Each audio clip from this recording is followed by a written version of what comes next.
Assalamualaikum warahmatullahi wabarakatuh.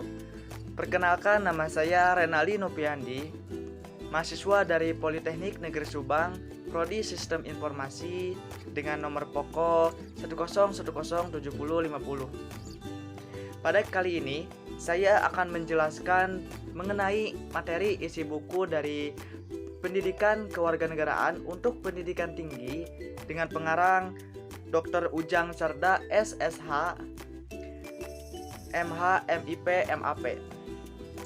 Adapun resume dari buku ini, penjelasannya sebagai berikut. Oke, yang selanjutnya itu mungkin pembahasan dari buku Pendidikan Kewarganegaraan. Nah, jadi Pendidikan Kewarganegaraan itu ada 7 bab ya. Kita langsung ke pembahasannya dari setiap bab. Nah, yang pertama itu ada bab 1 tentang orientasi terhadap pendidikan kewarganegaraan. Latar belakang berasal dari faktor internal dan eksternal. Mungkin faktor internal itu berasal dari bangsa Indonesia itu sendiri, dan sedangkan faktor eksternal itu berasal dari pengaruh dunia. Pendidikan kewarganegaraan merupakan ilmu kewarganegaraan yang melibatkan partisipasi aktif pelajar dalam proyek terkait isu sosial, politik, ekonomi, dan lain sebagainya.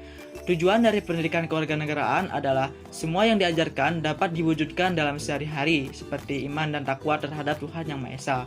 Lalu fungsi dari pendidikan kewarganegaraan itu adalah sebagai orientasi mahasiswa dalam memantapkan wawasan dan semangat kebangsaan dan cinta tanah air. Kemudian pendidikan kewarganegaraan mempunyai landasannya itu adalah Pancasila. Nah, mungkin yang selanjutnya bab 2 yaitu tentang memahami identitas nasional sebagai karakter bangsa Indonesia. Proses berbangsa dan bernegara itu dimulai dari asal-usul bangsa Indonesia sendiri sampai keadaan bangsa Indonesia saat ini. Kemudian ketika proses berbangsa dan bernegara dilakukan, maka nanti akan muncul identitas nasional. Nah, identitas nasional adalah identitas yang melekat pada kelompok-kelompok yang lebih besar yang diikat oleh kesamaan-kesamaan baik fisik maupun non-fisik. Nah, lalu identitas nasional adalah Pancasila. Nah, jadi Pancasila itu diamalkan dalam kehidupan sehari-hari. Kemudian setelah Pancasila selanjutnya ada Bhinneka Tunggal Ika. Nah, selanjutnya ada bab yang ketiga, yaitu tentang memahami Pancasila sebagai ideologi bangsa dan negara. Ideologi adalah ilmu pengertian dasar, atau dalam pengertian sehari-hari disamakan dengan cita-cita. Dengan demikian, ideologi merupakan keseluruhan ide yang relatif, karena mencerminkan kekuatan lapisan. Lalu, makna ideologi bagi bangsa Indonesia yaitu sebagai sumber semangat dalam berbagai kehidupan bangsa Indonesia. Ideologi bagi bangsa Indonesia juga agar bangsa Indonesia tetap menjaga eksistensinya. Namun ada beberapa jenis ideologi. Nah, perbedaannya itu atau perbandingannya itu ideologi Pancasila dan ideologi lainnya, yaitu mungkin dari dasar ideologinya juga sudah berbeda gitu. Di Indonesia ada ideologi Pancasila. Nah, jadi seperti itu. Mungkin yang selanjutnya itu ada bab yang keempat, yaitu tentang memahami negara, konstitusi, dan warga negara.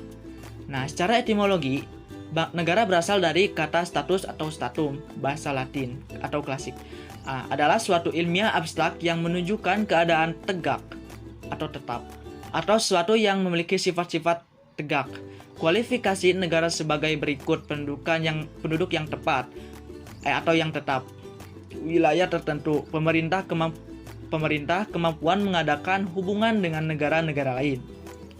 Kemudian ada konstitusi. Nah, konstitusi adalah sebuah norma sistem politik dan hukum bentukan pada pemerintah negara, biasanya dikodifikasikan sebagai dokumen tertulis. Nah, konstitusi bangsa Indonesia itu sendiri yaitu Undang-Undang Dasar 1945. Selanjutnya memahami warga negara Indonesia. Jadi warga negara merupakan terjemahan dari kata citizen, yang artinya itu warga negara, petunjuk dari sebuah kota, sesama warga negara, sesama penduduk, orang setanah air, bawahan atau kaula.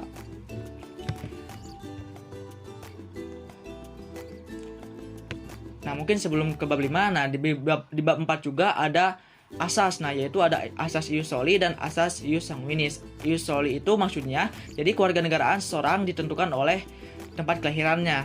Nah, sedangkan asas ius sanguinis yaitu kewarganegaraan seseorang ditentukan oleh orang tuanya.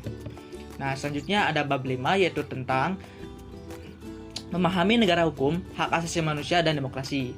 Nah, negara hukum adalah suatu istilah yang muncul pada abad ke-19, namun sesungguhnya konsep negara hukum tersebut sudah tercetus sejak abad ke-17 di negara-negara Eropa Barat. Jadi konsep negara hukum itu sangat dipengaruhi oleh paham liberalisme dan paham individualisme.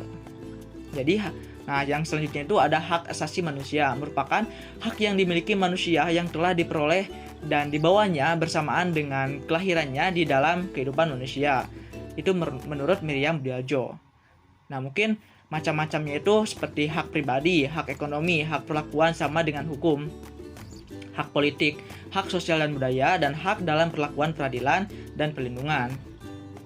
Kemudian ada demokrasi. Nah, demokrasi berkembang itu di Indonesia sangat maju karena pada awalnya demokrasi itu lahir dari pemikiran mengenai hubungan negara dan hukum di Yunani kuno. Jadi demokrasi merupakan bentuk pemerintahan di mana semua warga negaranya memiliki hak setara dengan pengambilan keputusan yang dapat mengubah hidup mereka. Nah, mungkin yang selanjutnya itu bab 6, yaitu tentang memahami wawasan Nusantara sebagai wawasan nasional Indonesia. Jadi, wawasan Nusantara itu sebagai konsep wawasan nasional Indonesia. Nah, wawasan nasional Indonesia adalah mempunyai tujuan untuk menjamin kelangsungan hidup dan kebutuhan bangsa dan wilayahnya, serta jati diri bangsa itu. Nah, mungkin ada landasan wawasan Nusantara, yaitu ada landasan ideal dan konsepsional wawasan Nusantara. Lalu, kemudian ada kedudukan wawasan Nusantara, yaitu sebagai wawasan kebangsaan dan nasional bangsa Indonesia. Nah, ada juga fungsi dari wawasan Nusantara, yaitu sebagai pedoman motivasi,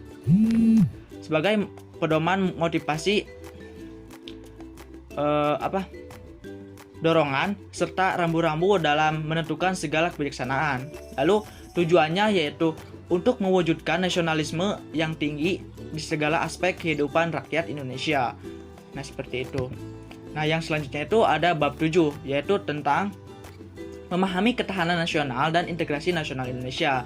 Secara etimologi, ketahanan nasional dari tahan yang berarti tahan dari penderitaan, tabah, kuat, dan tidak mengenal menyerah. Lalu ketahanan nasional merupakan mampu tahan dan kuat menghadapi segala bentuk tantangan dan ancaman yang ada, yaitu guna menjamin kelangsungan hidup nasional. Ada unsur-unsur ketahanan nasional, yaitu ketangguhan, keuletan, integritas, lalu ancaman, gangguan, hambatan, dan tantangan. Nah, adapun landasan dari ketahanan nasional yaitu sebagai acuan dari ketahanan nasional, yaitu Pancasila sebagai landasan ideal dan Undang-Undang Dasar 1945 yaitu sebagai landasan konstitusional. Nah, yang selanjutnya yaitu ada integritas nasional, yaitu upaya menyatukan seluruh unsur suatu bangsa dengan pemerintah dan wilayahnya. Integritas nasional sangat penting karena agar kondisi yang diperlukan bagi negara untuk membangun kejayaan nasional demi mencapai tujuan yang diharapkan. Nah, mungkin seperti itu pembahasan dari setiap bab, yaitu ada 7 bab dari buku Pendidikan Kewarganegaraan. Nah, mungkin uraian dari bab-bab yang ada di buku Pendidikan Kewarganegaraan untuk pendidikan tinggi sebagai berikut ya, yang sudah dijelaskan. Nah, mungkin seperti itu resume dari buku ini saya buat untuk mata kuliah Pendidikan Kewarganegaraan. Terima kasih. Wassalamualaikum warahmatullahi wabarakatuh.